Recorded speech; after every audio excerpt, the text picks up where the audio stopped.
Bonsoir, donc bienvenue. Nous sommes très heureux de vous accueillir aujourd'hui pour cette soirée consacrée à l'œuvre romanesque mais à la fois cinématographique de Gérard Mordia. Gérard Mordia, d'ailleurs, bonsoir de nouveau. Nous sommes très heureux que vous ayez réussi à arriver jusqu'à nous à Aix-en-Provence. Les affaires reprennent. Les affaires reprennent, ça ne s'arrête jamais en fait. Donc ce partenariat ce soir, c'est le fruit d'une collaboration étroite entre les Amis du Monde diplomatique. Donc merci chaleureusement à toi Dany, sans quoi cette rencontre n'aurait pas eu lieu. Et à toute l'équipe qui est venue en soutien. Voilà, donc merci. Ensuite, l'Institut de l'Image, en la figure de Sabine Putorti, mais qui n'est pas là, puisqu'actuellement, il y a le Festival de Cannes. Mais on a Fabien et Audrey qui seront avec nous, et Jean-Sébastien, ce soir. Et enfin, la bibliothèque Méjeanne. Sans plus tarder, je laisse la parole à Dany pour nous expliquer le déroulement de la soirée. Merci. Oui, je voudrais compléter les remerciements, si tu veux bien. Je voudrais également aussi remercier le bistrot Méjeanne qui a accepté de nous accompagner dans ce montage de 2 rencontres. Et puis, naturellement, donc, j'insiste sur le fait qu'on est une équipe. Il y a même 2 équipes, puisqu'il y a également aussi les gens des rencontres d'économie qui sont venus, et donc avec leurs caméras, et donc les Amis du Monde diplomatique d'Aix-en-Provence. Et à nouveau, je remercie Gérard Mordia d'avoir répondu à notre invitation en cette période où il est très difficile de circuler, de prendre un avion ou de prendre un train, mais on y arrive quand même. Voilà. Et oui, et on soutient d'ailleurs le mouvement des cheminots. Je crois d'ailleurs que tu es à l'initiative, un des initiateurs de la caisse de solidarité des cheminots. Voilà. Alors, oui, et puis tout d'abord, je voudrais excuser André Notte qui ne pourra pas être ici ce soir. Donc, c'est André Notte qui est professeur de lettres et qui devait normalement donc assurer la discussion entre Gérard Mordia et puis vous. Donc je vais le remplacer au pied levé. Donc vous vous excuserez parce que j'étais prévenu hier soir, donc j'ai une nuit assez courte. Donc j'espère que vous m'en voudrez pas sur mes petites hésitations et approximations. Alors pour faire un portrait de Gérard Mordia, s'il est possible, ou si on devait être complet, il nous faudrait beaucoup de temps. On peut dire qu'il est romancier, cinéaste. Il a à son actif, alors j'ai fait le calcul. Voilà, ça va venir. Tu me diras si je me trompe. 28 romans. J'ai la liste, hein, donc.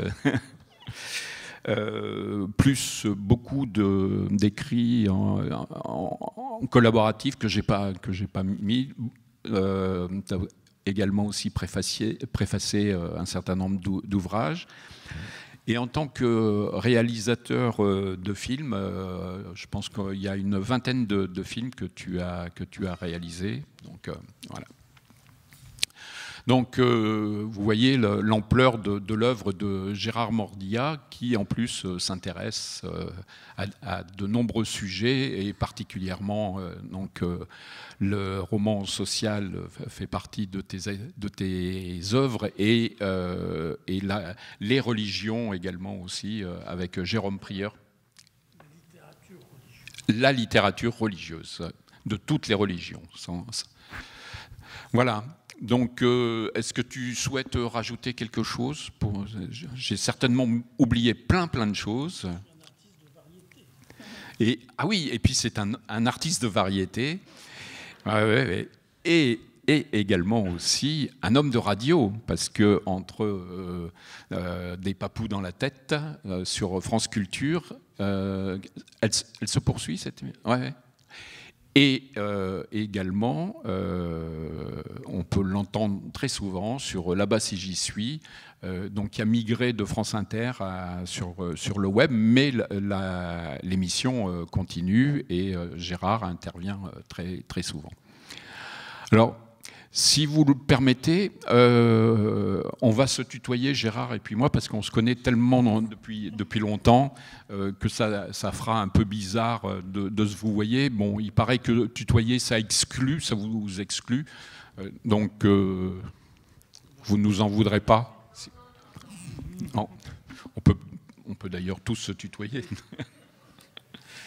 Voilà. Alors, ce qu'on vous propose, c'est avant tout une discussion avec Gérard Mordia à travers l'œuvre sociale, ses romans sociaux, et on a retenu pour ce soir quatre de ses livres qui sont La Tour abolie, qui est le dernier qui est paru, et puis on a pris également aussi la trilogie qui commence avec Les vivants et les morts, Notre part des ténèbres et Rouge dans la brume.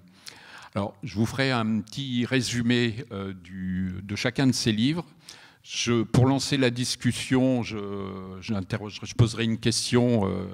Alors, Gérard m'a dit ce matin une de tes questions imbéciles, comme tu en as l'habitude. Donc là aussi, vous m'en voudrez pas. J'essaierai de faire des efforts. Et puis ensuite, c'est vous qui aurez la parole. Et donc, il y a un micro qui est à votre disposition et j'ai reçu un mot, celui qui est en charge de faire circuler le micro est toujours bloqué dans les embouteillages, donc c'est Jean qui se chargera du micro. Ça lui rappellera ces belles heures du Mazarin et du Renoir. Voilà. Est-ce que ça vous convient comme ça? Alors...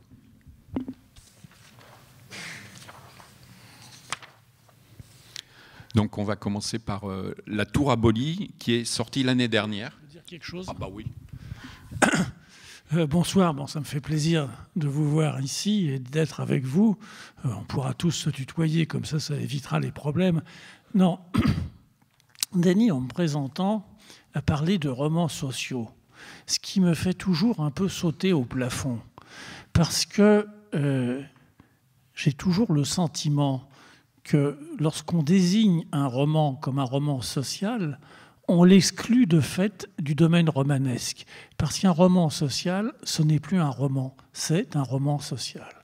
Et lorsqu'il m'arrive dans des entretiens avec des journalistes, ça m'était arrivé aussi avec Bernard Pivot, à force d'entendre roman social, j'ai dit, écoutez, je suis d'accord, j'écris des romans sociaux, mais...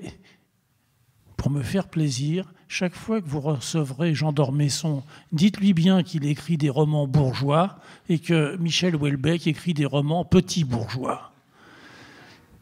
Parce que c'est une caractéristique française de vouloir justement pousser en dehors de la création tout ce qui s'intéresse, disons, de façon large au monde du travail. Cette attitude n'existe pas du tout dans les pays anglo-saxons, ni en Allemagne, mais en France, c'est ça. J'ai entretenu une correspondance avec Alan Silito, cet Anglais qui avait écrit Samedi soir et Dimanche matin et La solitude du coureur de fond et bien d'autres choses. Alan Silito n'était pas considéré comme un romancier social, il était considéré comme un romancier. Et c'est vrai que cette idée de pousser en avant le social, c'est une façon de finalement entourer d'une clôture de barbelés une création pour être sûr qu'elle n'interfère pas ailleurs. Et d'ailleurs, il est très évident de voir qu'à partir du moment où un roman se déroule dans un milieu populaire avec des salariés, etc., on ne suppose plus de culture.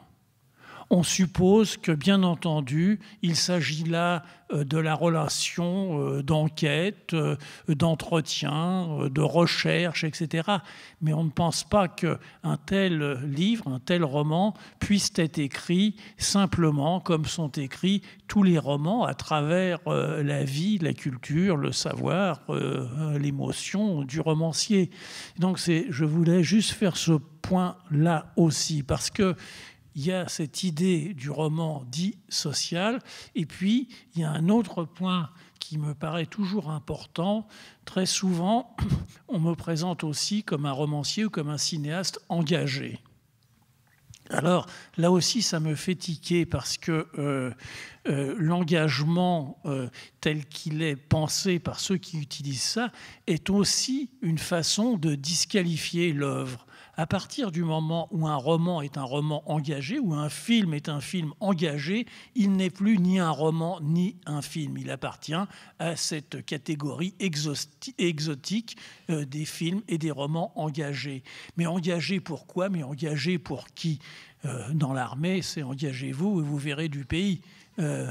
Mais ce n'est pas engagez-vous et vous verrez des films, engagez-vous et vous lirez de la littérature.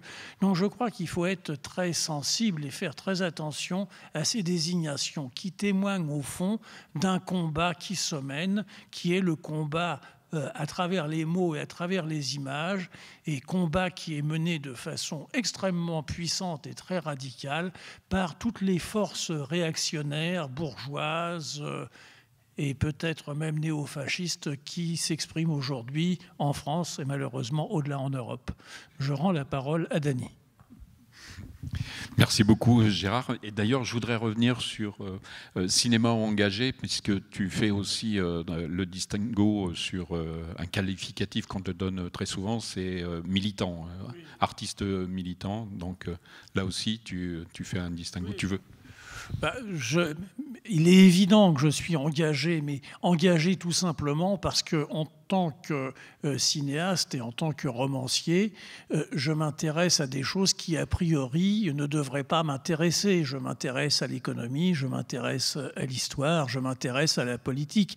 Alors évidemment, dans le cadre de la culture bourgeoise, ça fait désordre. Je ne devrais m'intéresser que, je pense, au mouvement secret de mon âme, à supposer que j'en ai une, aux interrogations fondamentales sur les régimes à suivre pour ne pas trop grossir, et sur les rapports extrêmement intéressants entre ma maîtresse ou mon amant et ma femme ou mon amant cachés dans le placard. Ça, oui, ça c'est de la culture, ça c'est beau, et je devrais tout écrire au passé simple et à l'imparfait, histoire de montrer à quel point je maîtrise tous les codes les plus sophistiqués de la grammaire française.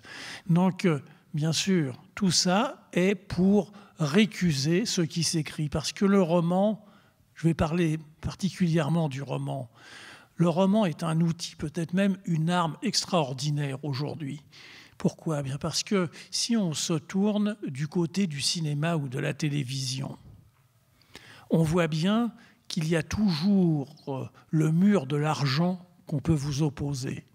Ça coûte trop cher, on ne peut pas faire ça, il n'y aura pas de public pour voir ça. Et puis, cerise sur le gâteau, Ken Loach a dû faire un film sur la question. Ken Loach est la grande excuse.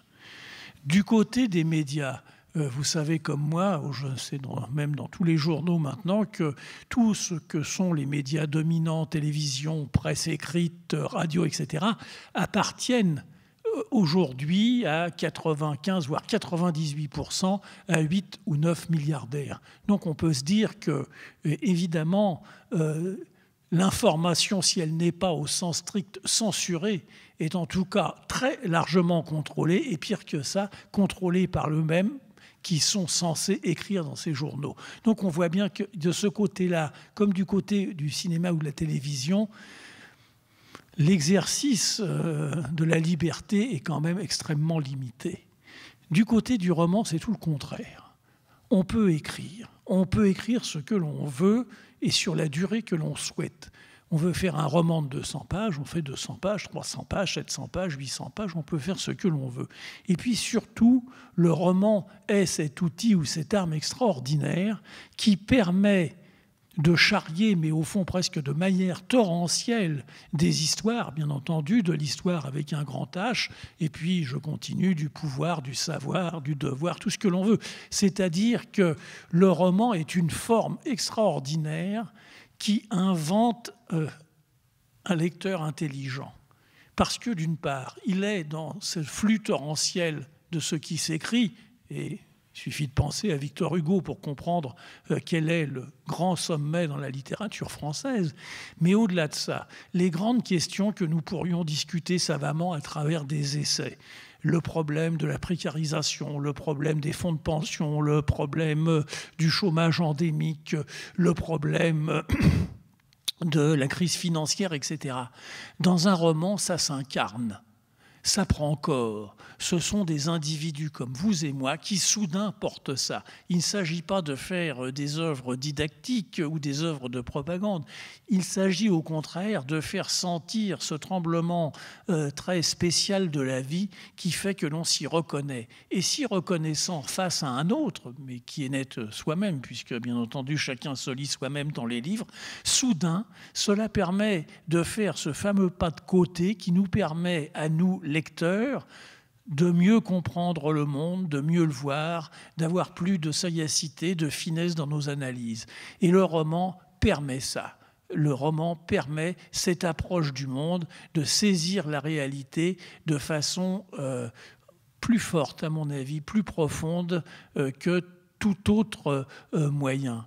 Et surtout, j'ai une conviction profondément ancrée en moi, c'est que la fiction avance toujours un pas en avant de la réalité. On est toujours un peu en avant de la réalité. Je vais publier sans doute en janvier un nouveau roman qui s'appelle « Ces femmes-là » et qui se passe entièrement au cours d'une manifestation. Eh bien, le 1er mai à Paris, c'était stupéfiant de voir à quel point ce que j'avais écrit, bien avant le 1er mai, soudain était là présent en acte. Aussi bien l'attitude de la police, du Black Bloc, de personnes qui étaient déguisées en clowns, etc. Un pas en avant de la réalité. Et je crois que, justement, c'est là la fonction essentielle du roman, c'est en nous disant très fortement où nous sommes aujourd'hui, maintenant, nous disons en réalité où nous serons demain, dans 1 an, dans 2 ans ou dans 3 ans. Merci Gérard. Est-ce que quelqu'un souhaite intervenir à ce niveau-là, avant qu'on parle de... Ouais. Donc on parle tout de suite de La Tour abolie, donc, qui est paru l'année dernière. Donc la Tour abolie, 38 étages au cœur du quartier de la Défense, au sommet l'état-major, gouverné par la logique du profit.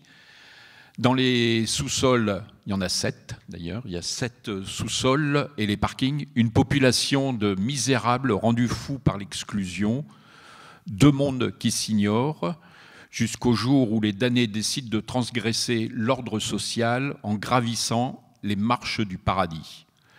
Avec la verve batailleuse qui a fait le succès de la Brigade du Rire, autre roman de Gérard Mordia, et l'auteur de Vive la sociale, pour citer un film, il livre une fable prodigieuse sur la société capitaliste et la révolte de ceux qui en sont exclus. Alors, Gérard, qu'est-ce qui t'a amené à écrire ce roman? J'ai cru savoir que la CGT y était pour quelque chose. Ce qui est formidable avec Dany, c'est qu'il est très bien renseigné. Non, c'est vrai qu'au départ, il y a de ça 3 ans et demi, j'ai été contacté par des gens de la CGT qui avaient publié une brochure sur les conditions de travail des nettoyeurs qui travaillent dans les sous-sols de la Défense. Et bien entendu, ces conditions sont des conditions très difficiles. D'une part parce que c'est extrêmement sale, c'est en sous-sol, bien entendu. Qu'ensuite, ils manipulent des produits tout à fait toxiques L'ironie étant que ces produits sont présentés comme étant bio, sauf que c'est des bio un peu particuliers, puisqu'il y a tout autour, il y a une bande avec des têtes de mort. Donc on se dit que c'est du bio spécial.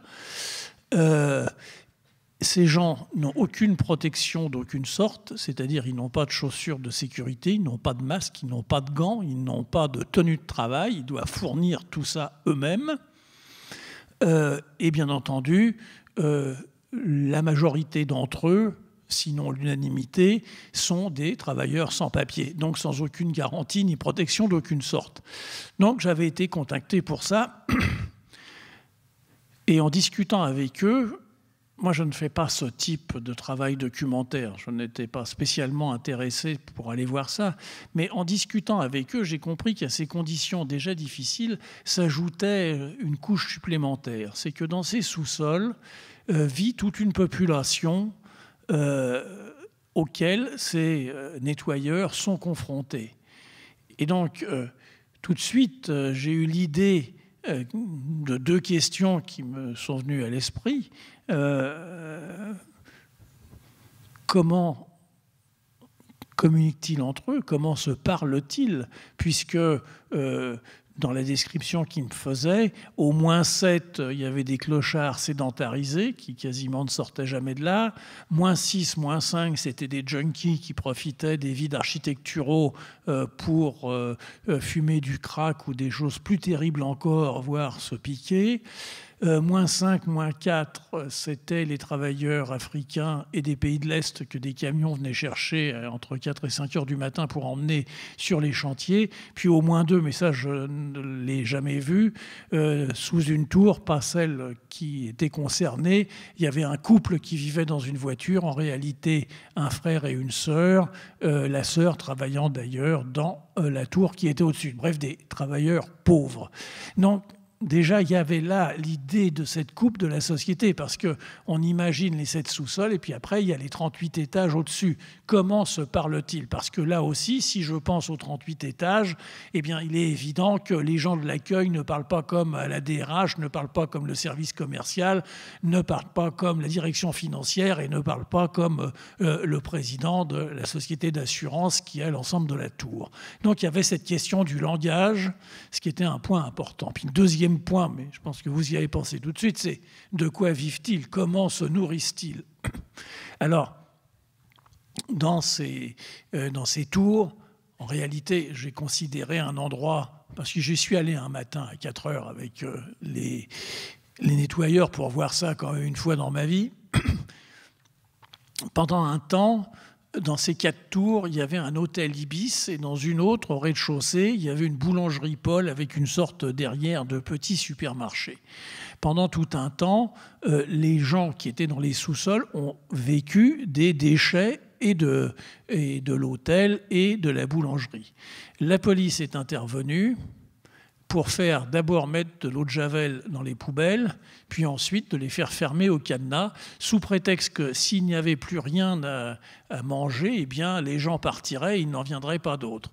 Ça a été une erreur d'analyse sur toute la ligne, parce que d'une part, ça n'a fait partir personne, d'autres ont continué de venir là se mettre à l'abri, et surtout, ça a fait grimper l'indélinquance de 300%, parce qu'avant, dans les parkings, dans la journée, ceux des sous-sols n'apparaissaient jamais. D'ailleurs, leur surnom pour les nettoyeurs, c'est les zombies. On ne les voyait que la nuit. Jamais on ne les voyait.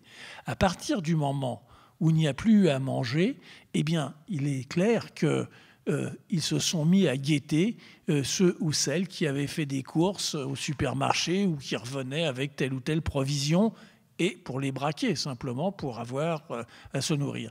Donc, je suis parti sur cette idée-là, sur cette idée finalement métaphorique de Babel, où tout le monde parle une langue différente dans une tour qui, du dernier sous-sol jusqu'au sommet, est finalement une sorte de coupe géologique de la société dans laquelle nous sommes.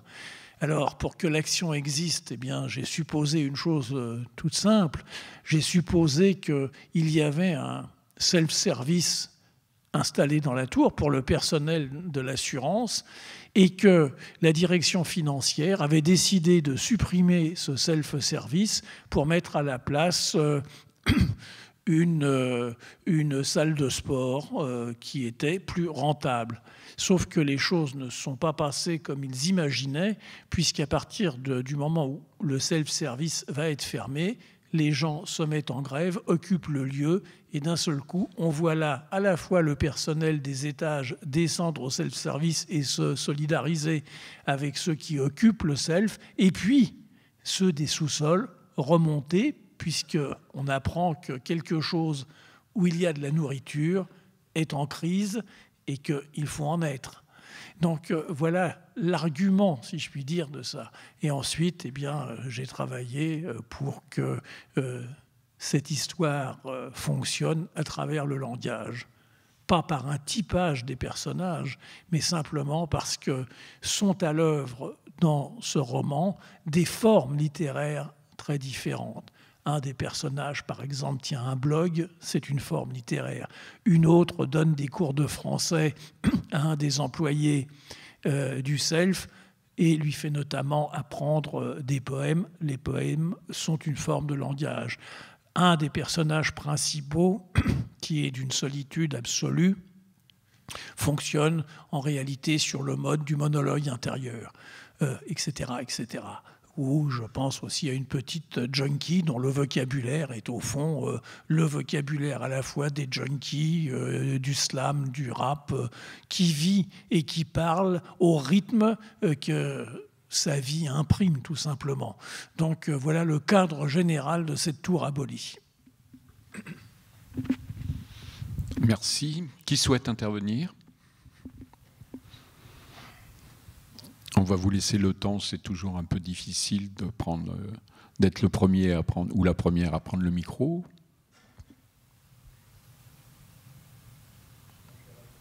Ouais.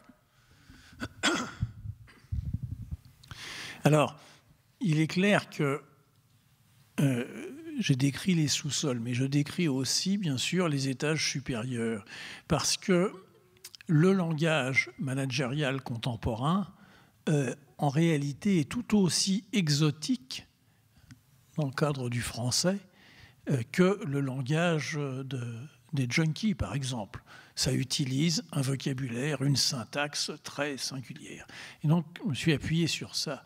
Mais tout ça pour dire que les personnages qui sont dans la tour abolie sont des personnages.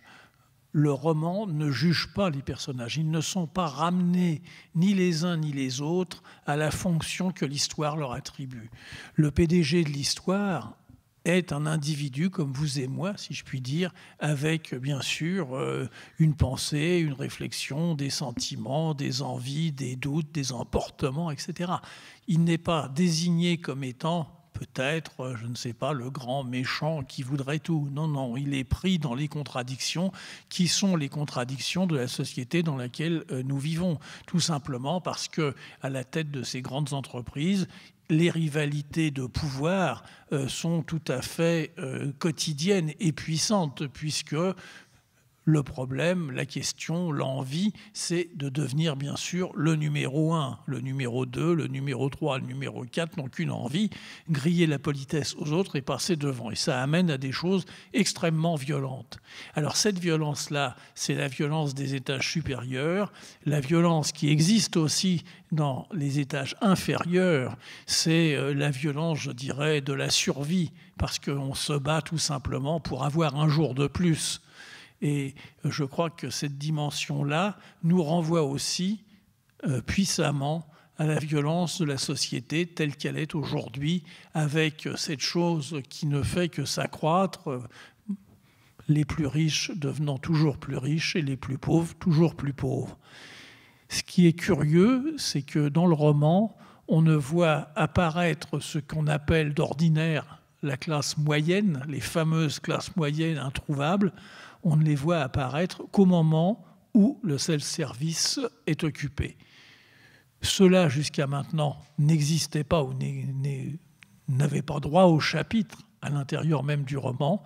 Et à partir du moment où le self va fermer, soudain, toutes les classes sociales se réunissent là. Alors, ce n'est pas pour autant un roman didactique qui nous met des choses. Non, non, il y a beaucoup d'histoires passionnelles aussi entre les personnages, beaucoup d'histoires sentimentales, beaucoup de discussions sur ce qu'est tout simplement la réalité d'une vie telle que l'on peut la vivre, qu'on soit au 7e sous-sol ou qu'on soit au 38e étage. Et c'est vrai que j'aurais pu donner comme titre, si ce n'était un titre déjà pris par Knut Danzum, qui malheureusement a mal fini, puisqu'il a fini pour être pro-nazi, mais qui a écrit un livre qui lui avait valu d'ailleurs le prix Nobel, qui s'appelle « La faim ». C'est vrai que j'aurais pu appeler aussi La tour abolir la faim, parce qu'il y a la faim immédiate, la faim pour se nourrir, et puis il y a aussi le puissant moteur de la faim de pouvoir, comment dominer les autres, comment s'imposer, comment apparaître comme celui qui est le plus fort et qui dévore tout autour de lui. Donc voilà, c'est un roman épique. Bien, écoute, c'est formidable parce que j'ai plus de questions. Je voulais t'interroger justement sur la violence à tous les étages et à tous les sous-sols. Donc, alors, si vous le permettez, si vous le souhaitez, maintenant, on va faire un bond en arrière. On va se retrouver en 2005. Ah oui, oui, oui.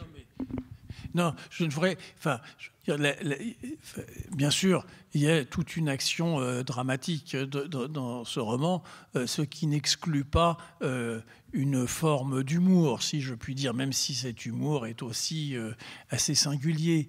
Mais notamment, je décris dans le livre une chose à laquelle nous avons assisté, Nicolas Philibert et moi, lorsque nous avons fait notre premier film qui s'appelait La voix de son maître.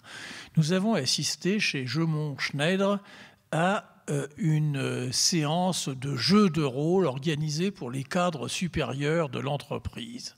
C'était extraordinaire. Alors, on nous a interdit de filmer, mais en tout cas, nous l'avons vu.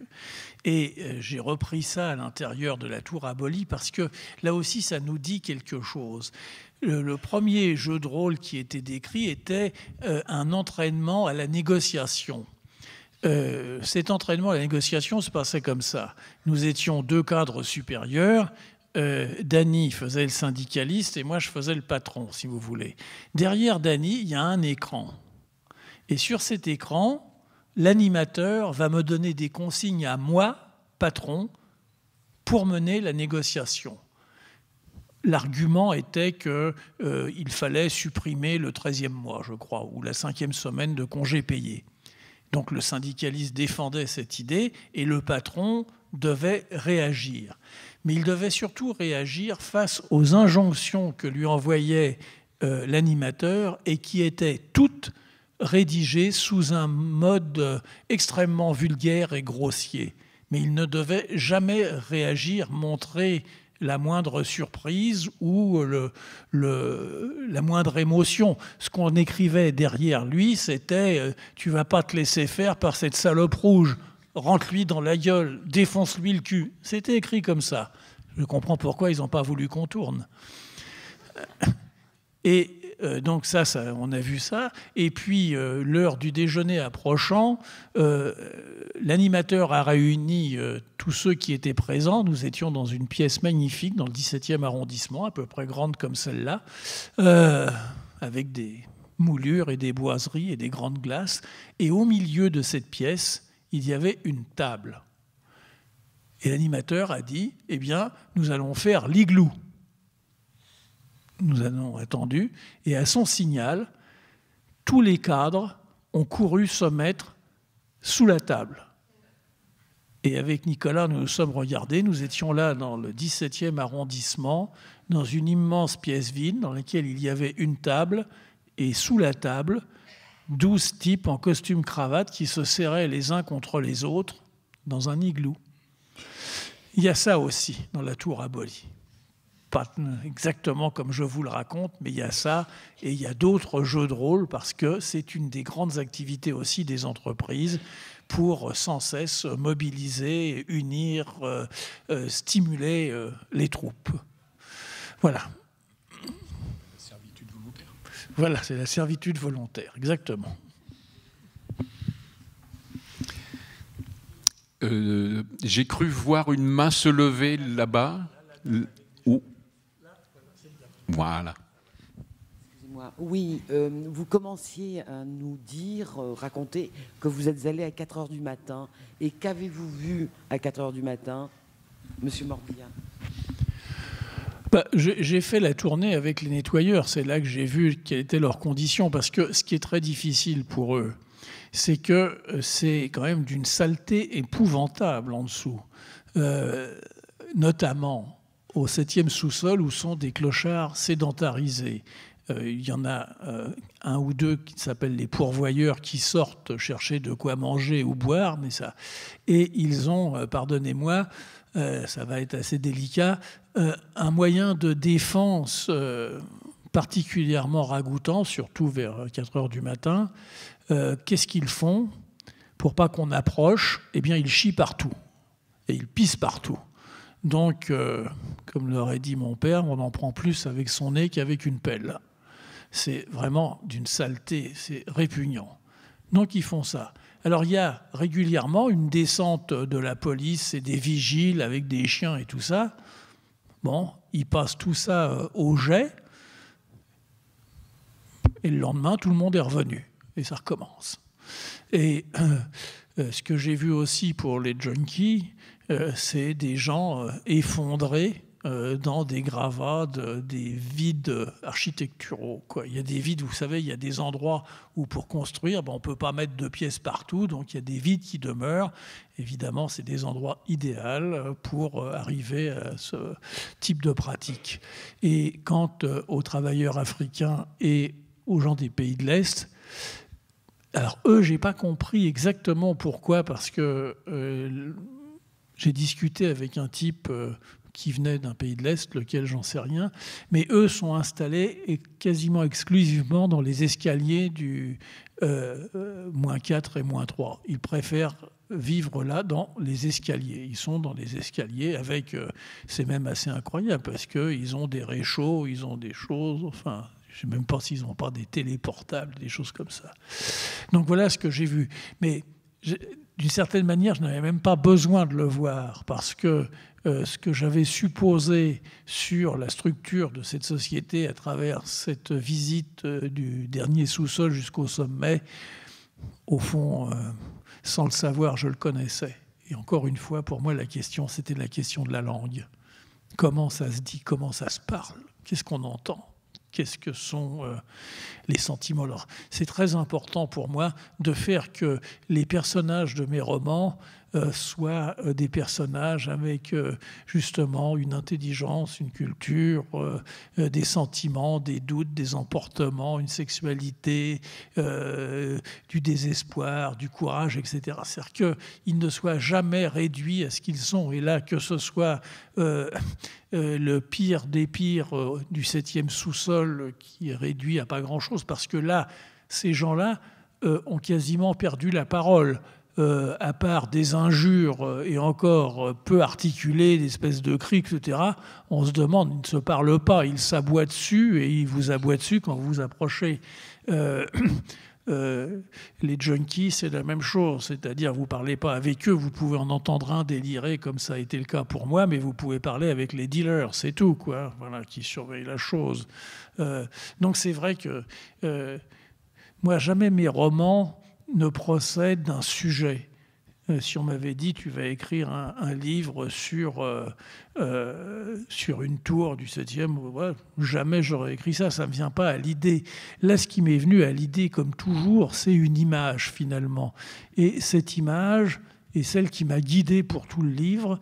C'est un des personnages principaux de cette histoire. Je dis un des personnages, puis il y en a une quarantaine. C'est personnage qui s'appelle Nelson, qui est un cadre supérieur dans les assurances et qui va faire partie du premier plan de licenciement. On va le licencier. Pour différentes raisons, il fait partie de la première charrette. Et à partir de ce moment-là, comme ça se produit malheureusement trop souvent, tout va s'écrouler pour lui. Il va perdre son travail, sa femme va le quitter, s'en aller avec les enfants, et il va être au fond à ce point sidéré par ce qui lui arrive qu'il sera incapable de remonter la pente, si j'ose dire, de chercher ailleurs, à faire autre chose. Il finira par descendre jusqu'au 7e cercle de l'enfer, comme Dante, mais il n'aura pas avec lui de compagnon. Et la seule question qui va le poursuivre pendant tout le livre, c'est pourquoi. Il n'a qu'une question, il n'a qu'un mot auquel il tourne autour sans arrêt. Pourquoi ? Voilà, je suis parti de cette image-là, de cet homme qui, finalement, un de mes amis peintres m'a dit une chose très juste auquel je n'avais pas du tout pensé, mais qui, métaphoriquement, m'a paru bien vu. Il dit, mais ce que tu racontes, c'est très simple. Il y a le PDG, c'est Dieu, et puis qui décide de tout pour tout le monde, puisque c'est lui qui est l'autorité supérieure. Et puis, il y a l'ange déchu, qui va être jeté du paradis et descendre, et être peut-être le plus lucide, le plus intelligent, comme est Satan dans l'histoire chrétienne. Donc, il y a cette idée-là. Donc, ça procède toujours chez moi d'une image. Et deuxièmement, je dirais que mes livres, à partir de cette image, m'entrent par l'oreille. Quand je sais comment parlent les personnages, je peux écrire le livre.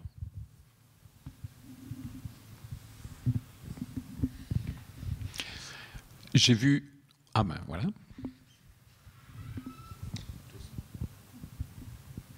Je voulais juste savoir de quelle abolition il s'agissait à propos du titre. Et puis une petite remarque, il n'y a plus de toilettes publiques gratuites dans les villes. Ah oui.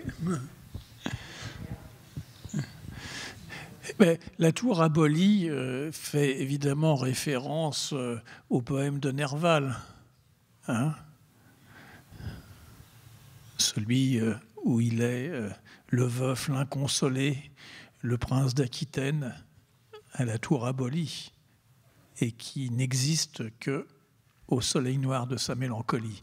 Bien, cette description, ce quatrain de Nerval dans un sonnet, c'est la description très exacte pour moi du personnage de Nelson dont je viens de vous raconter l'histoire. Il est, lui, ce prince d'Aquitaine à la tour abolie. Il descend et tout s'effondre.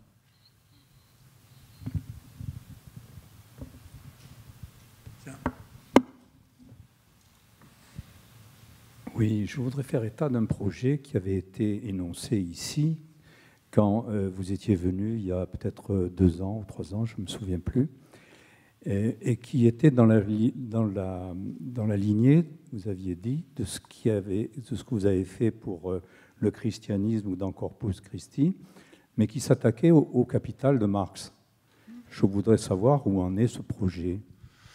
Bien, ce projet, si Nana Bozo, le grand lapin, est avec moi, j'aurai le feu vert d'Arte début juin et je le tournerai à ce moment-là. Pour l'instant, c'est un projet en 4 épisodes sur les questions, disons, de base de l'économie. Hein.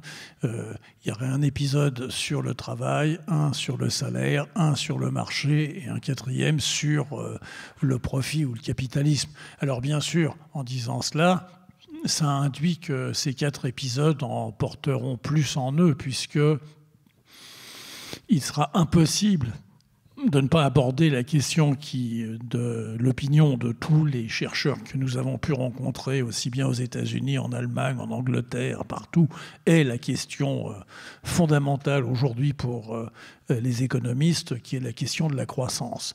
Qu'est-ce qui doit croître? Qu'est-ce qui doit décroître? Comment?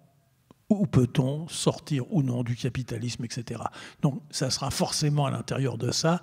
Et puis il y a aussi, bien entendu, la question de l'État, puisqu'on ne peut pas parler du problème du marché sans parler de la question de l'État, puisque il suffit de lire Monsieur Juppé ou de voir la politique qui a été menée par messieurs Hollande et Valls pour voir que l'État est désormais pensé comme l'organe régulateur du marché, puisque tout le monde est d'accord sur ça, le marché, ça ne marche pas en soi, il faut un organe régulateur, et bien cet organe régulateur, c'est l'État.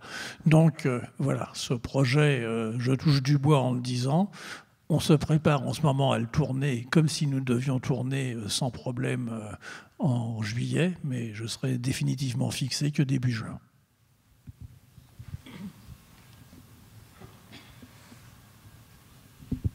Juste pour préciser, c'est un projet avec uniquement des chercheurs. Il n'y a pas du tout d'éditorialistes, de journalistes, de politiques, etc.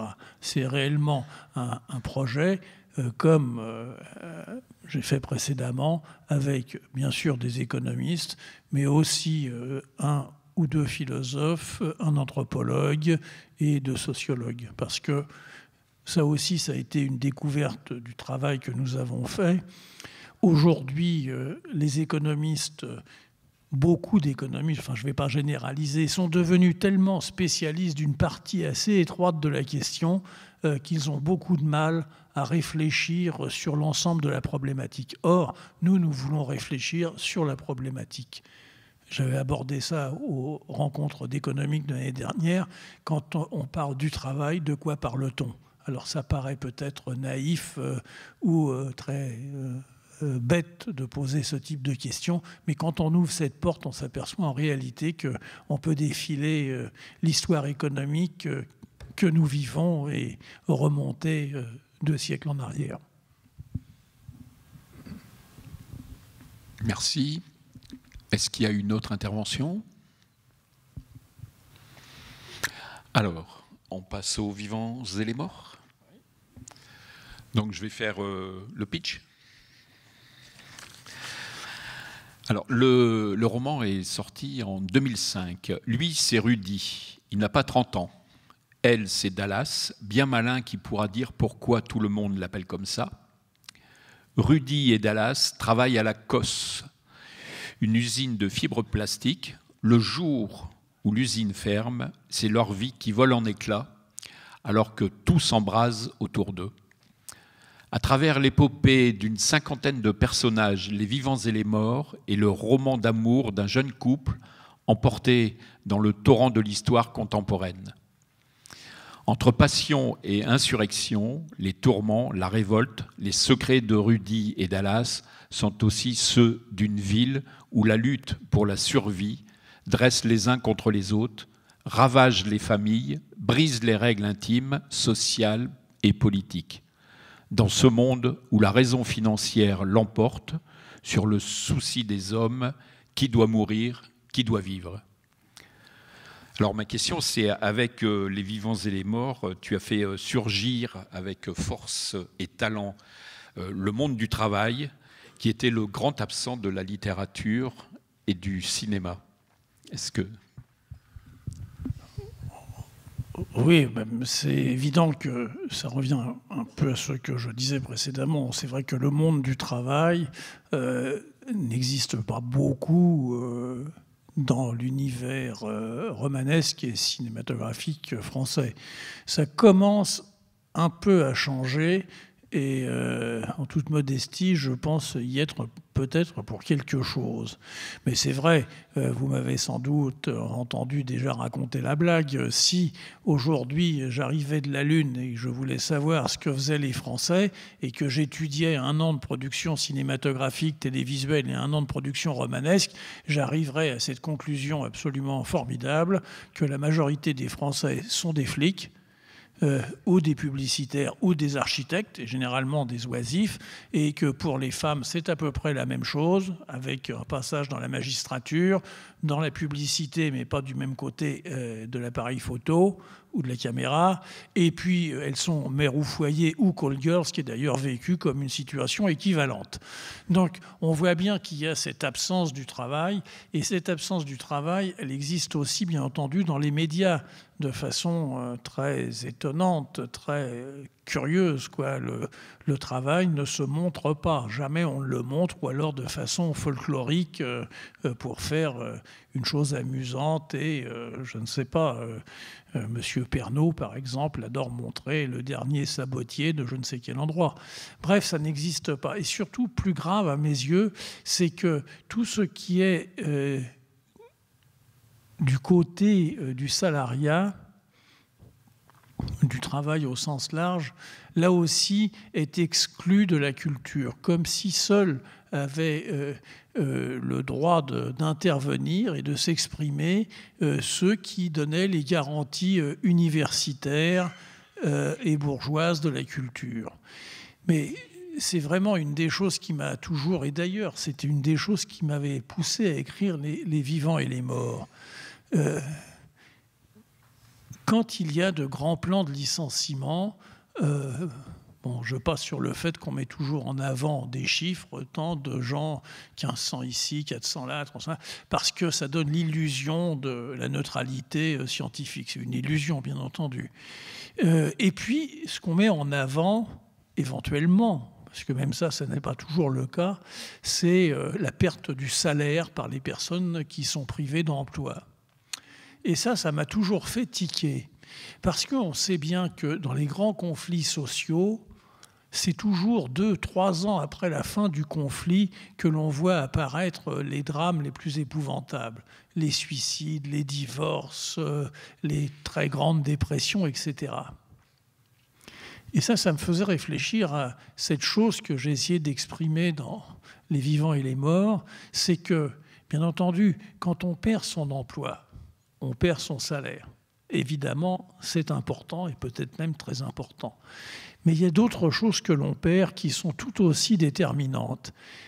Parce que lorsque vous exercez un métier, que vous soyez ajusteur-outilleur, tourneur-fraiseur, maçon, menuisier, conducteur d'autobus, professeur des écoles, coloriste sur tissu, etc., vous avez un savoir qui est un savoir professionnel. Or, ce savoir n'est pas, à mes yeux, un savoir inférieur au savoir universitaire. C'est une autre forme de savoir, mais c'est un savoir.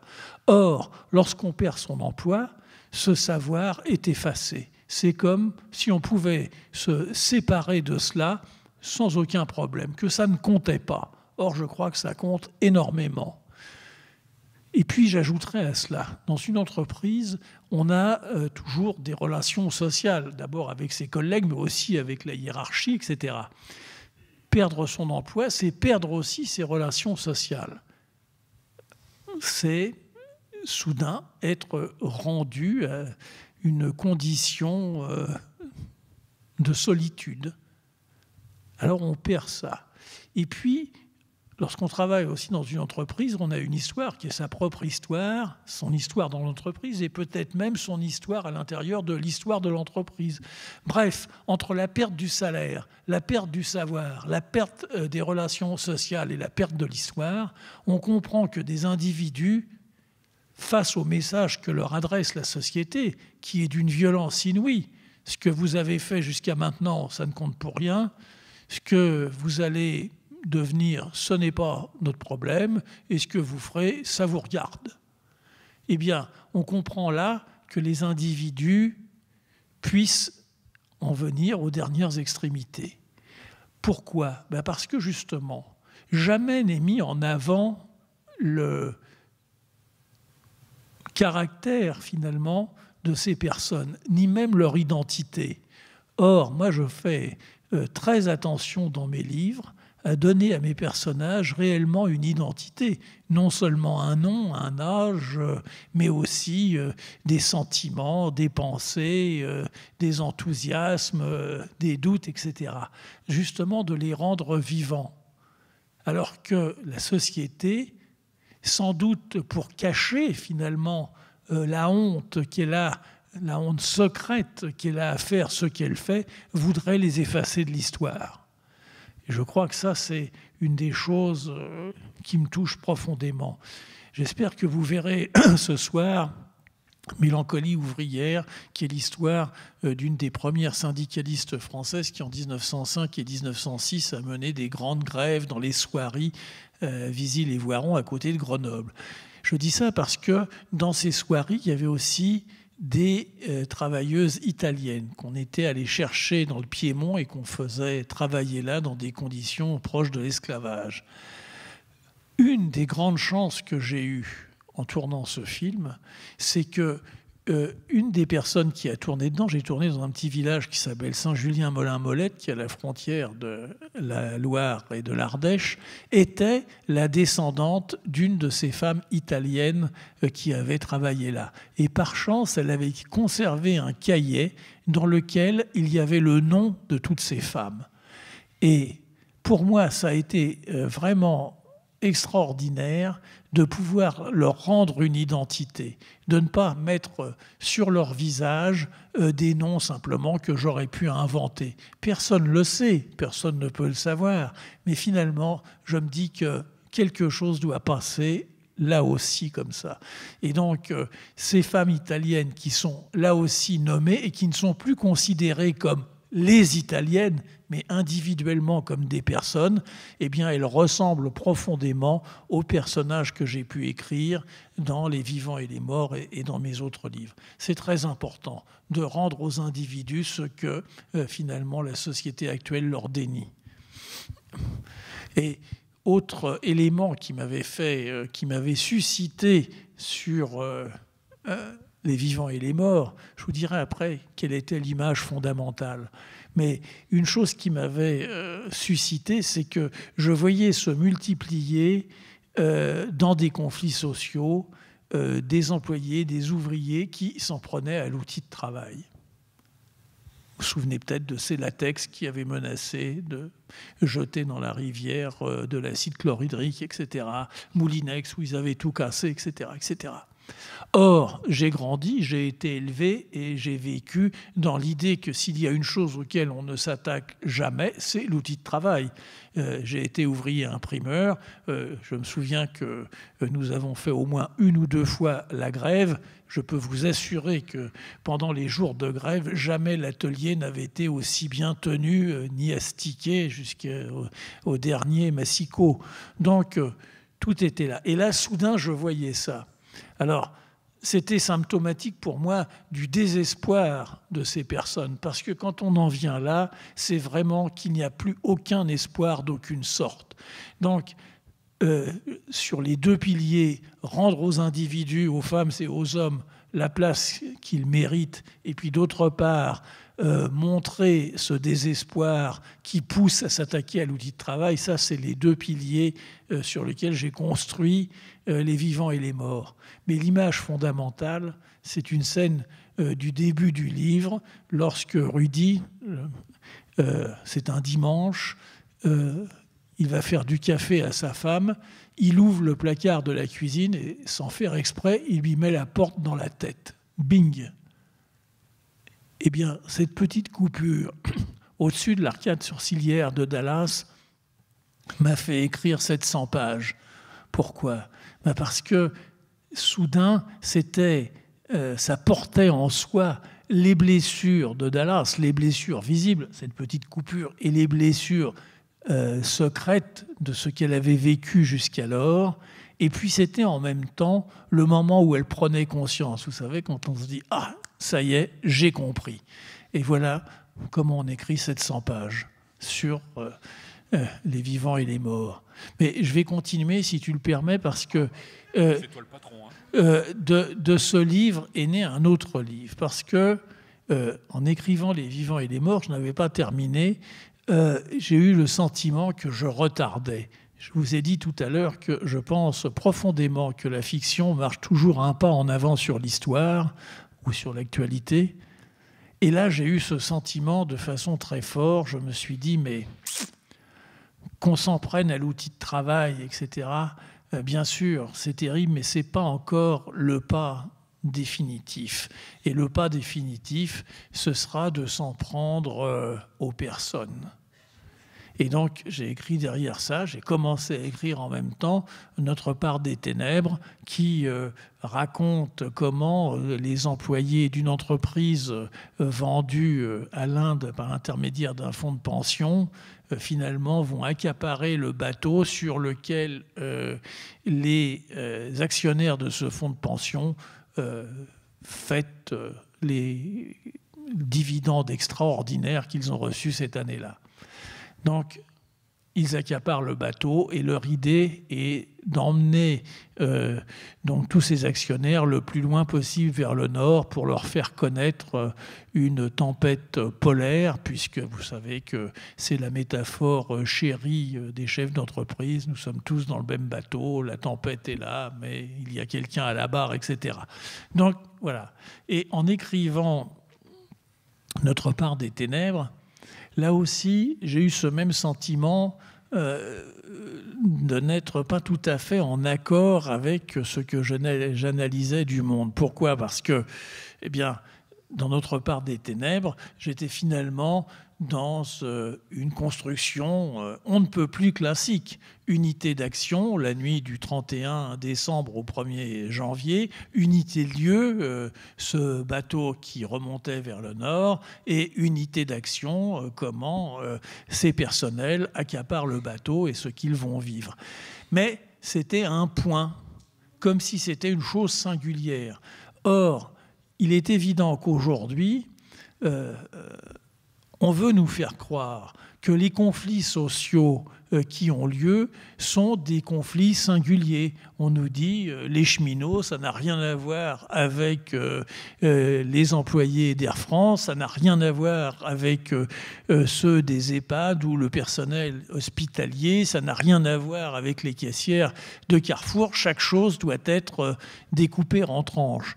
Or, moi, je suis convaincu absolument du contraire, qu'en réalité, ces conflits n'en font qu'un et qu'on peut résumer de façon lapidaire en disant, eh bien, c'est très clairement le conflit entre l'actionnariat et le salariat. Il n'y a pas d'autre raison. Donc, de Notre part des ténèbres, un peu comme des poupées gigognes, j'ai écrit Rouge dans la brume, où, bien avant que le terme revienne à la mode, j'ai décrit ce qu'on appelle maintenant tous les jours la convergence des luttes. C'est-à-dire comment une grève qui commence dans une entreprise qui est de sous-traitants en mécanique, la grève se passe mal, se termine mal, ils se déplacent tous plus loin dans une société qui fait, qui fait du tissu, et ils disent votre grève maintenant c'est la haute, ce n'est plus qu'une seule grève, et puis comme un peu un essaim d'abeilles, ces deux grèves finiront par aller à Rouen dans une entreprise chimique qui travaille pour l'agroalimentaire pour ne faire qu'une seule grève. Donc ces trois livres, Les vivants et les morts, Notre part des ténèbres et Rouge dans la brume, forment non pas une trilogie, parce que les personnages ne sont pas les mêmes, même si certains forcément se ressemblent, mais je dirais un triptyque. Et quand j'y pense, je pense avec bonheur à une chose que disait Balzac et que je vais reprendre à mon compte, quitte à passer pour immodeste. Balzac disait qu'il pensait être le meilleur historien de son temps. Et moi, je crois qu'il avait absolument raison.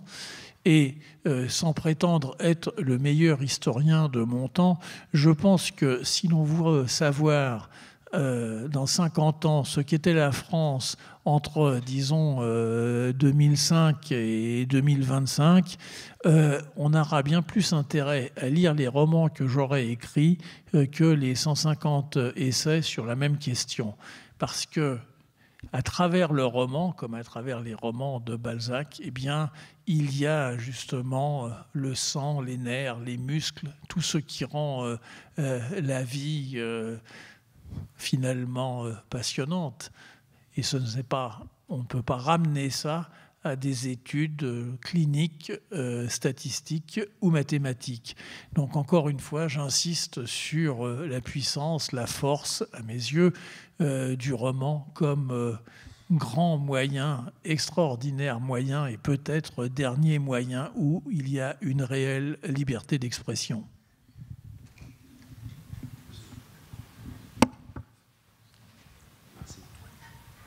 Bonsoir, Monsieur Mordia. Salut, Dany. Tout d'abord, je voudrais vous remercier pour tout le travail que vous faites, parce que je pense que c'est très, très important que tous ceux qui ont la parole puissent parler pour ceux qui ne l'ont pas. C'est pour ça qu'on aimait Jean Ferrat et Nougaro et compagnie, parce que quand on les écoutait, on se disait « Ah putain, il a dit ça, au moins lui, il le dit. » Donc, merci pour tout ça, quoi. Et puis, je veux dire, vous n'êtes pas Dieu, parce que vous n'êtes pas en haut de cette tour, mais une fois qu'on a fait état de tout ce qui ne va pas, bien on sait, hein, tout ce qui ne va pas, évidemment, on a plus que ras-le-bol, tout le monde. Enfin, une bonne partie, j'espère, tout au moins.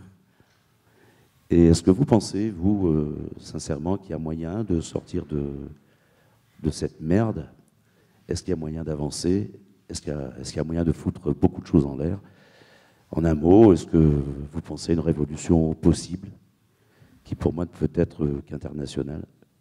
Voilà, je ne sais pas ce que vous pensez de ça, quoi. Ou est-ce qu'on l'aura définitivement dans le dos jusqu'à la fin de nos jours? Non, je pense que, bien sûr, qu'une révolution est possible. Je crois que une des pires choses qui pèsent aujourd'hui sur notre société, c'est l'indifférence. C'est-à-dire que la propagande a réussi à mettre dans la tête de beaucoup cette idée que seuls, ils s'en sortiront toujours mieux que les autres.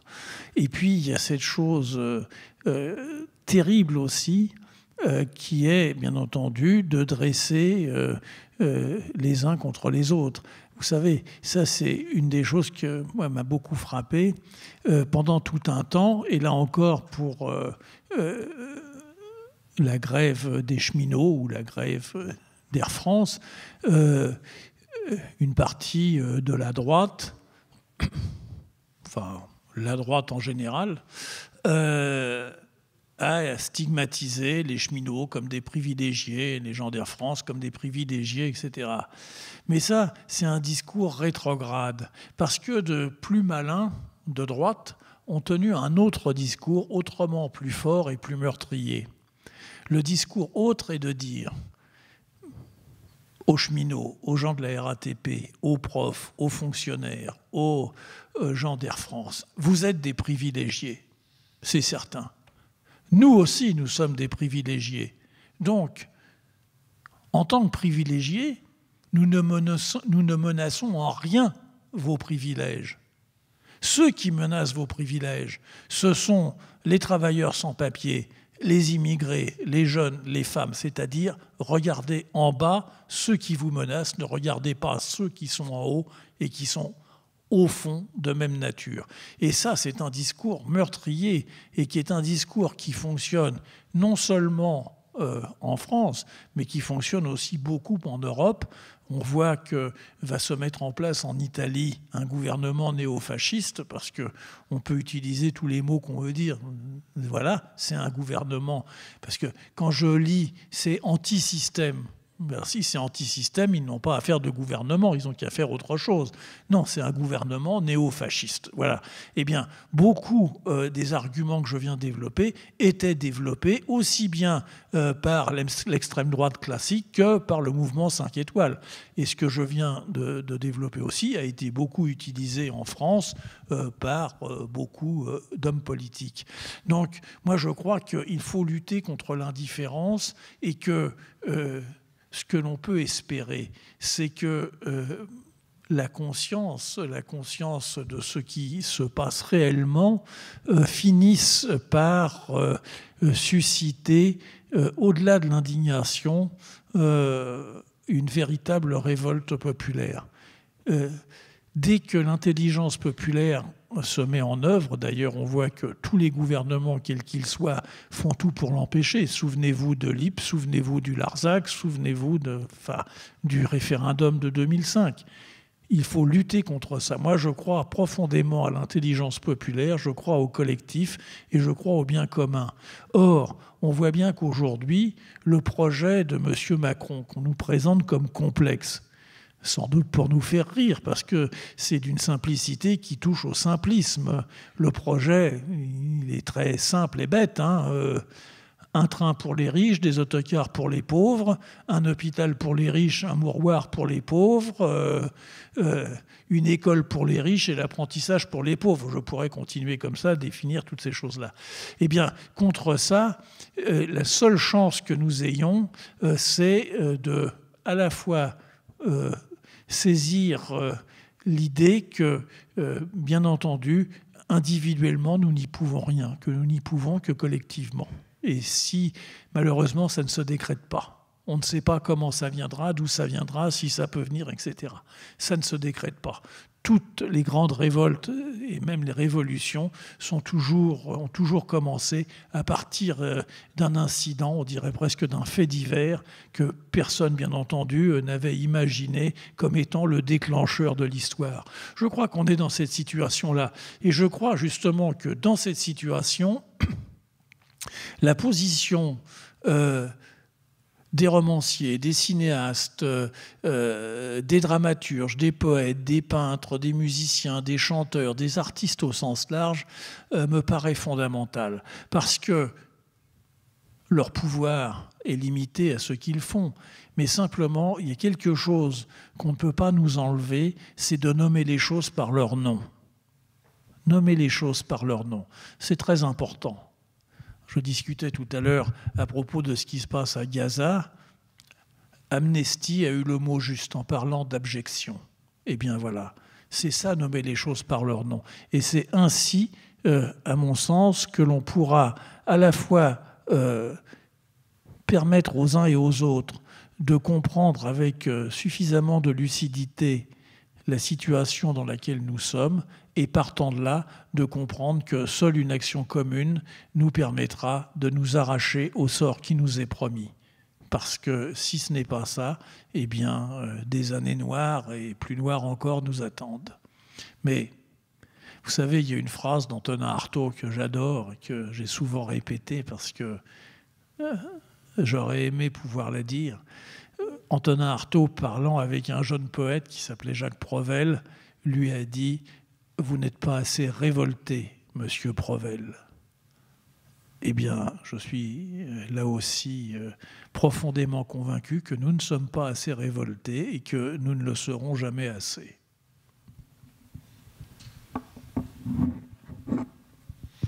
Les choses sont assez bien faites et je suis vraiment très heureux que tu aies parlé de l'engagement des artistes en répondant à une question d'Antoine, parce que justement, Antoine fait partie de ces artistes qui sont engagés avec beaucoup de poésie et de talent, mais on aura l'occasion d'en reparler. Merci en tout cas, Antoine, pour ton combat également aussi. Est-ce qu'il y a... Oui, j'avais le micro, merci. Ouais. Voilà, j'ai beaucoup apprécié votre défense du roman et de son rôle, qui n'est pas seulement social, qui est vraiment humaniste au sens profond du terme. Le problème que je me pose en tant qu'enseignante, c'est qui va le lire ? Nous sommes tous ici des gens qui ne sont pas des scolaires. Voilà, et je vois de moins en moins les jeunes lire.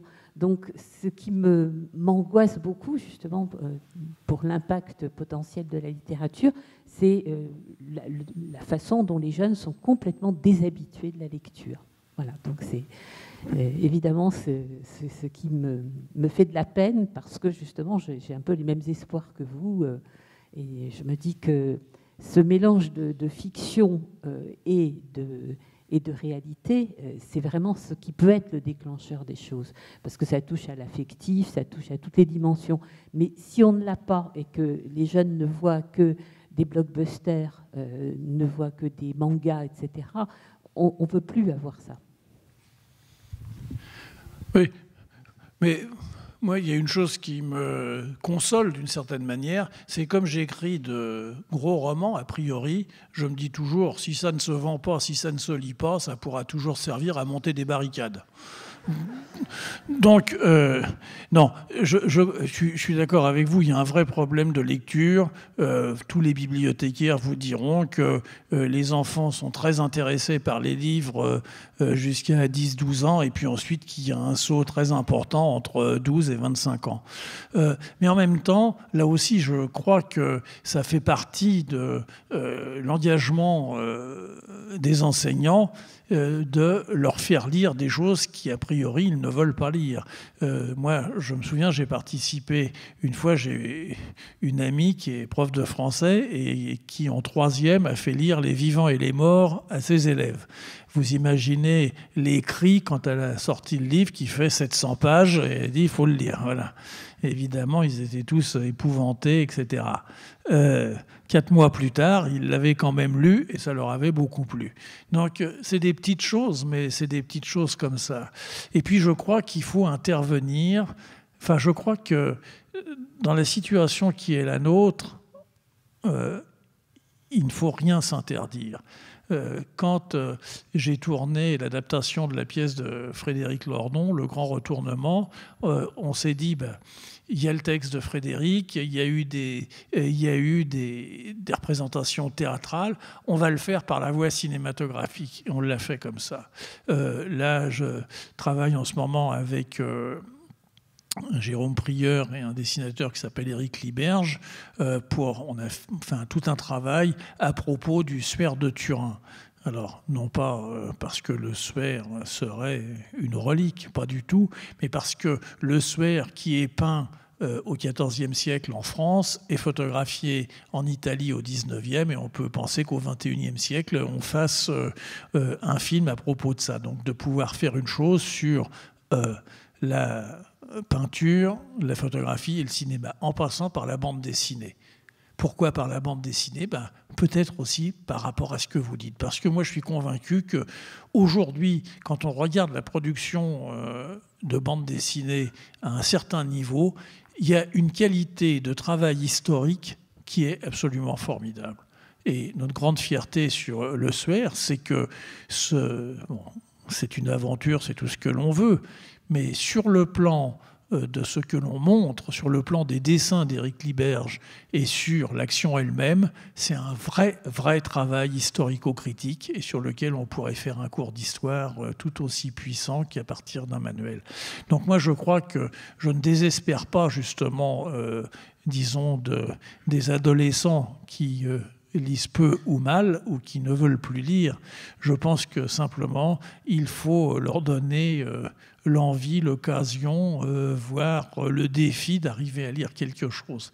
Mais c'est vrai que ce que vous soulevez est un problème.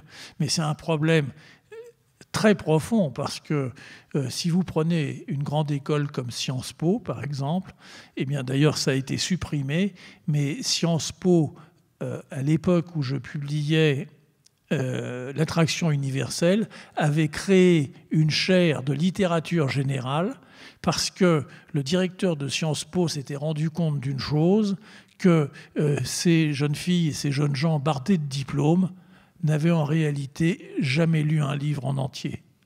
Ils avaient lu ce qu'il fallait pour avoir les diplômes, ils avaient lu les extraits, ils avaient lu ça. Et donc, il y a eu pendant un certain nombre d'années un cours de littérature générale à Sciences Po qui consistait, ça paraît étrange, mais à faire lire à ces jeunes filles et ces jeunes gens au moins 4-5 livres en entier pendant la période scolaire.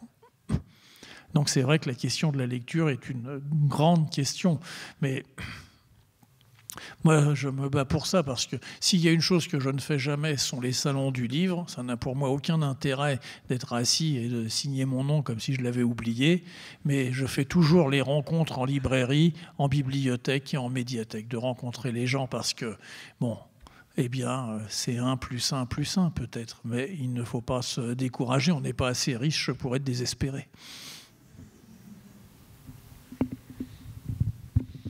Gérard faisait référence au Suaire, donc l'épisode 2, enfin le deuxième tome. Voilà. Le deuxième tome sortira en septembre. Et la date n'est pas fixée, mais on vous donne déjà rendez-vous courant septembre pour la sortie du tome 2 du Suaire, et ça se passera à la librairie Goulard. Il y avait en commande d'ailleurs le tome 1 et j'ai pas compris, on ne l'a pas trouvé dans la commande. Donc il y avait 30 exemplaires. Mais de toute façon, vous pouvez le trouver chez Goulard. Est-ce qu'il y a une autre intervention?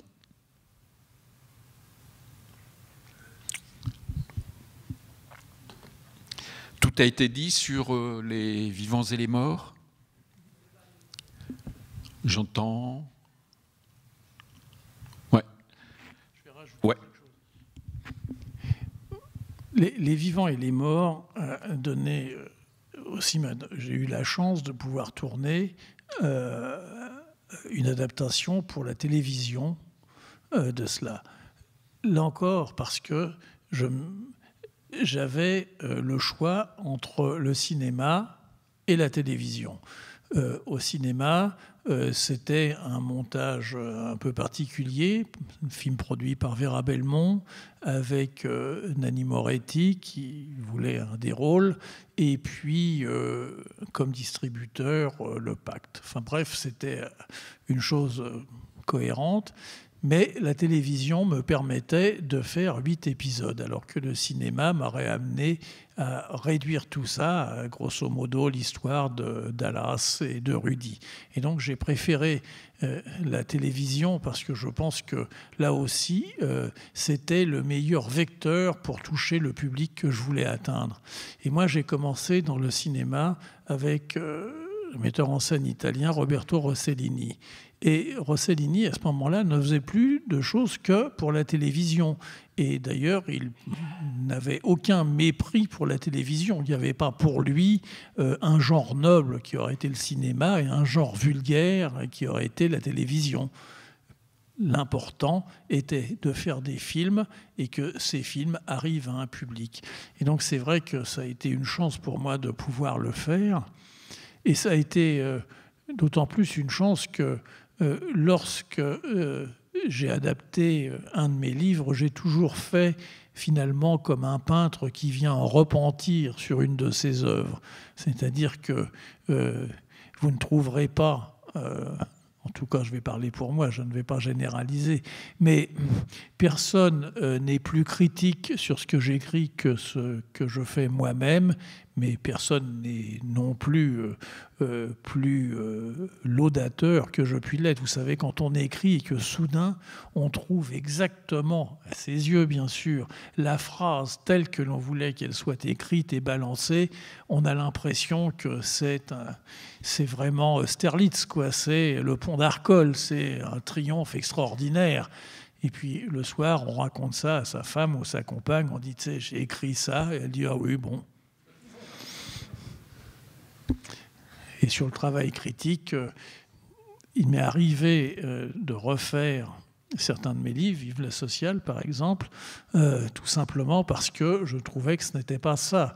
Quand Vive la sociale paraît, je le dis sans forfanterie, ça a été un succès pour un premier roman, puisque ça s'est vendu à, je ne sais pas, 1600, 1700 exemplaires, ce qui pour un premier roman est tout à fait bien. Et quand on m'a proposé de le... Non, d'abord c'est sorti, ça a été très élogieux. Et moi, quand j'ai eu le livre en main, j'ai trouvé que ce n'était pas ça. Et donc j'ai pensé à le refaire par la voie cinématographique.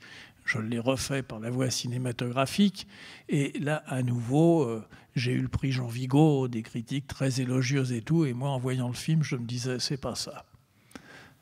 Et quand on m'a proposé de le publier en livre de poche, j'ai accepté à condition de le réécrire entièrement, ce que j'ai fait.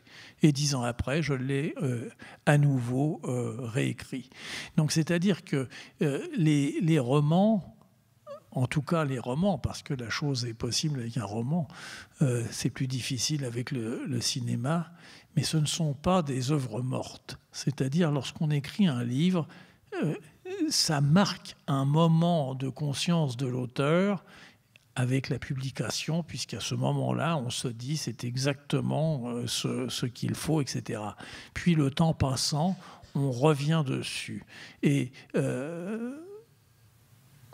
Jean-Étienne Cohen-Céa, qui a publié tous mes livres, m'avait offert une édition magnifique des Imprimeries nationales où il y avait toutes les versions de Poil de carotte de Jules Renard. Toute sa vie, Jules Renard a réécrit Poil de carotte. Et il n'y en a pas deux qui soient semblables. Il a changé l'ordre des chapitres, des phrases. Il l'a fait sous forme de monologue, sous forme de dialogue. Enfin bref, il l'a fait. Et puis j'avais lu aussi une chose très encourageante de William Faulkner qui, à la Paris Review, avait déclaré « S'il m'était donné de réécrire mes romans, je le ferais immédiatement et en mieux ». Et j'y crois. Je crois qu'il ne faut pas croire. La publication d'un livre, ce n'est pas mettre un texte dans un cercueil. Ça demeure une chose vivante. Ça pourrait l'être aussi pour le cinéma. J'ai en tête Knock de Marcel Pagnol. Marcel Pagnol l'a tourné 3 fois. Et d'après Jacqueline Pagnol, la 3e fois, celle qu'il a faite avec Fernandel, il n'était toujours pas satisfait. Et s'il avait pu, il l'aurait refait encore une fois.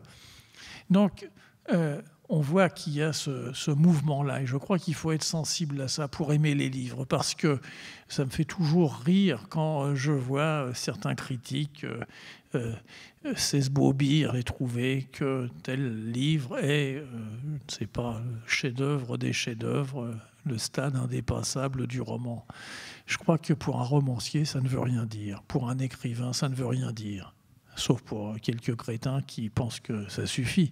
Mais ça ne veut rien dire. C'est toujours quelque chose qui existe et qui travaille et qui avance et que l'on refait. C'est pour ça que j'adore dans les films, quand on voit les écrivains qui écrivent une page, chiffonnent tout et la jettent. Je ne connais aucun écrivain qui fasse ça.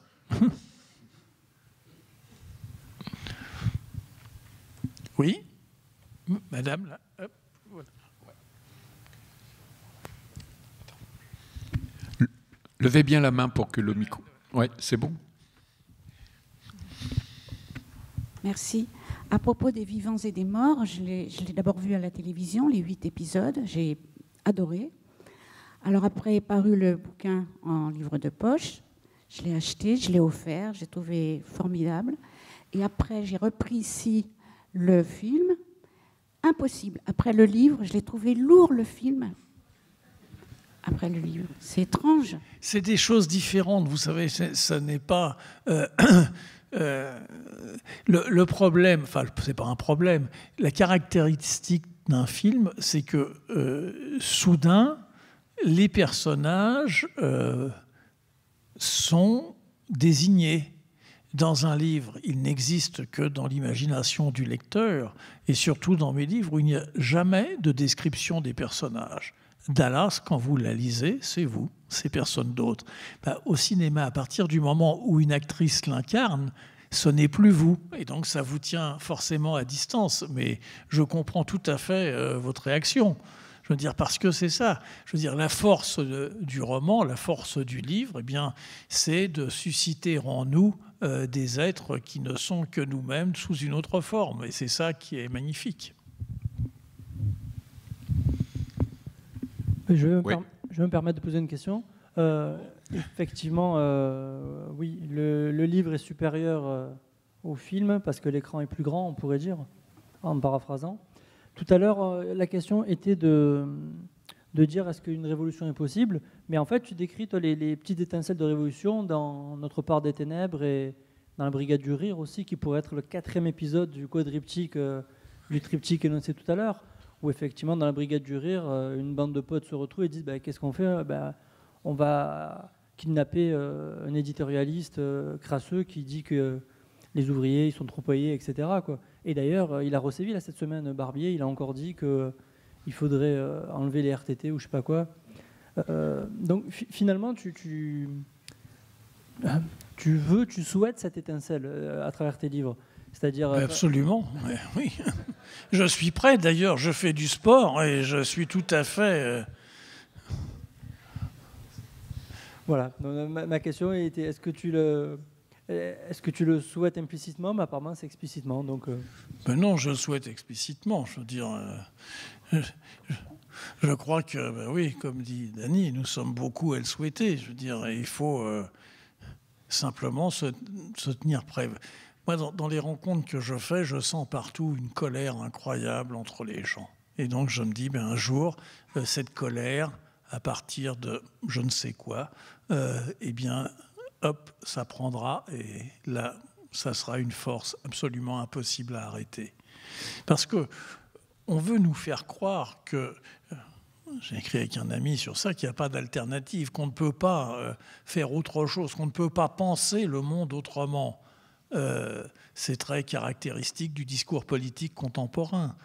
On ne peut pas penser autrement. Il n'y a que cette voie-là. Et de toute façon, le marché se confond avec la démocratie. Là, s'il y avait des rires enregistrés, je les enverrai tout de suite. Mais bien sûr, tout ça, c'est de l'idéologie, de la propagande. Et le problème que nous avons, c'est que cette idéologie et cette propagande, elle est massive, quotidienne, et que ça finit par pénétrer les consciences. Un grand nombre de personnes finissent par croire que, bien entendu, c'est ça. Et oui, on ne peut pas faire autrement. Bien sûr, les cheminots sont des privilégiés, etc. Mais encore une fois, l'idée n'est pas de dire de se battre. Supposons que les cheminots, ce qui a aussi une vue de l'esprit, soient des privilégiés. On réussit à introduire l'idée que l'idée n'est pas de se battre pour obtenir des privilèges équivalents à ceux des cheminots, mais de faire que leurs privilèges soient supprimés. Encore une fois, et toujours aller vers le bas. C'est contre ça que nous combattons, c'est pas contre autre chose.